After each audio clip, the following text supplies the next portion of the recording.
Hi there, I'm Rose, a jewelry designer here at Fire Mountain Gems and Beads.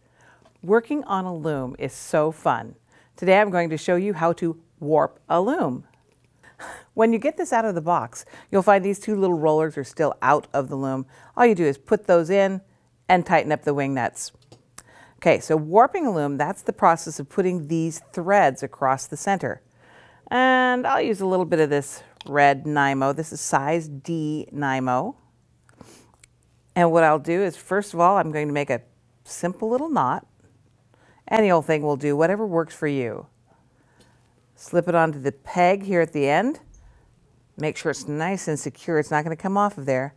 And we can begin warping the loom.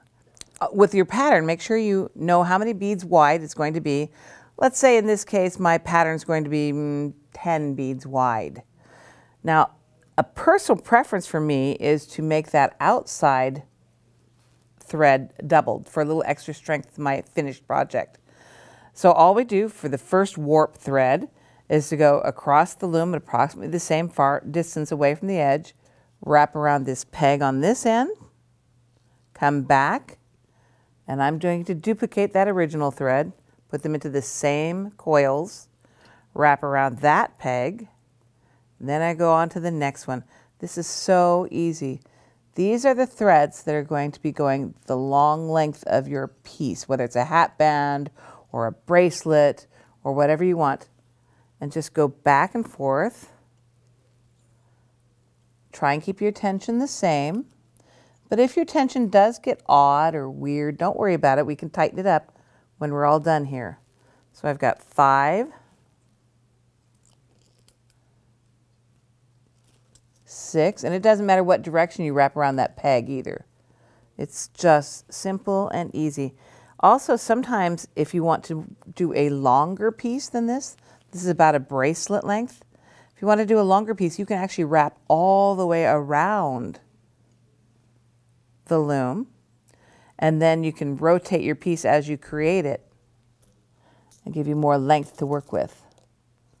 So where am I now? 1, 2, 3, 4, 5, 6, 7, 8, 9. Since this is a piece that is 10 warp threads wide, or 10 beads wide, I have to have 11 warp threads.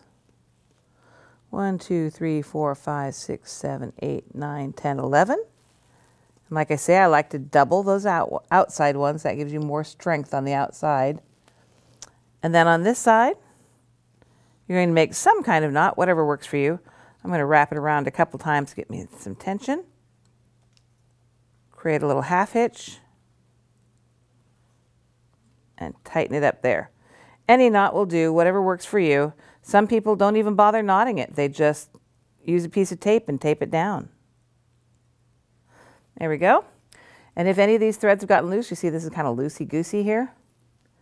Easy enough to just loosen this little wing nut, tighten it up a little bit. There we go. A nice, tight, but not too tight, warped loom. Thanks for joining me here at Fire Mountain Gems and Beads. I hope you enjoy this project and want to go out and get all the parts and bits and pieces to have fun with it. We have lots of different looms at firemountaingems.com, as well as all the other supplies you may want to use, including beads. Thanks for joining me. Happy beading.